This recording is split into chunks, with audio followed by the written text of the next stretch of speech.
دلوقتي انا في عندي سؤال مهم، هقول لك ايه: was hast du heute gemacht؟ was hast du heute gemacht؟ انت عملت ايه النهارده؟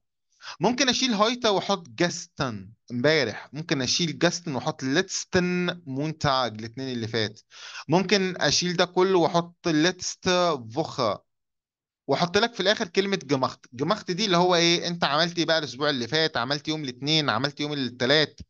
تمام كده؟ طيب، اول حاجه اول حاجه انت هتجيب الافعال اللي انت عملتها زي ما عملنا بالظبط في التاكس ابلاوف. خلاص، زي ما عملنا بالظبط في التاكس ابلاوف، هات الافعال اللي انت عملتها، ادخل هاتها من جوجل، وبعد كده خد اللي الافعال دي على القاموس بتاع تصريف الافعال، او احفظ البيرفكت بتاعها واكتبه لي. خلاص كده؟ طب انت عملت ايه بقى سيادتك؟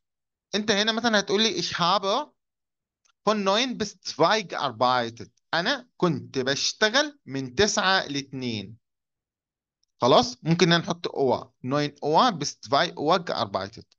وبعدين dann habe ich die Hausaufgabe gemacht. وبعدين عملت الواجب بتاعي. dann habe ich das Essen gemacht. وبعدين طبخت الغداء. dann habe ich meine Freundin getroffen. وقابلت صحابي. dann habe ich ein bisschen Fern gesehen.